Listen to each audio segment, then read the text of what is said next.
Hello দর্শক বন্ধুরা, আশা করি আপনারা সকলেই ভালো আছেন। আপনাদের মধ্যে এখন আমি একটা নতুন ভিডিও নিয়ে হাজির হয়েছি। আজকে ভিডিওতে এই গাভীটির সমস্যা এবং কী সমস্যা তা আপনাদের মধ্যে আলোচনা করব। মূলত এখন বর্ষাকাল হওয়াতে আমাদের এলাকার একটি কমন সমস্যা হলো পাতলা পায়খানা, ফুড পয়জন এবং গ্যাসের সমস্যা বেশি হচ্ছে। তাই এই গাভীটি এখন অনেক দিন ধরে পাতলা পায়খানা হচ্ছে এবং পাতলা পায়খানা হওয়াতে গরুটা এখন দুর্বল হয়ে গেছে।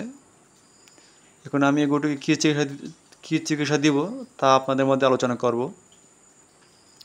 তো যেহেতু এই গরুটি পাতলা পায়খানা, তাকে আরও 2 দিন ইঞ্জেকশন করা হয়েছে সেফটি 1 গ্রুপের সেফটি 4 ইঞ্জেকশন দিয়ে 2 দিন, কিন্তু কমে নাই।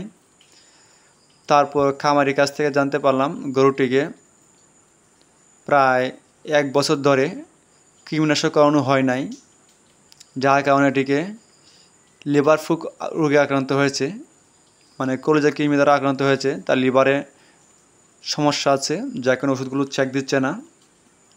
তাই এই গরুটিকে আজকে আমি তাপ দেখলাম, তাপ স্বাভাবিক ছিল, একটু সামান্য কম ছিল।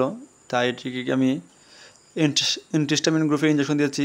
তারপর বিউটাফসফেন গ্রুপের কিউমিড বিস ইঞ্জেকশন দেওয়া হয়েছিল এবং অ্যামাইনো অ্যাসিড গ্রুপের প্রোটিমিন ইঞ্জেকশন দেওয়া হয়েছে এবং সাথে এটিকে কলিজা কৃমি ইঞ্জেকশন দেওয়া হয়েছে নাইটক্স।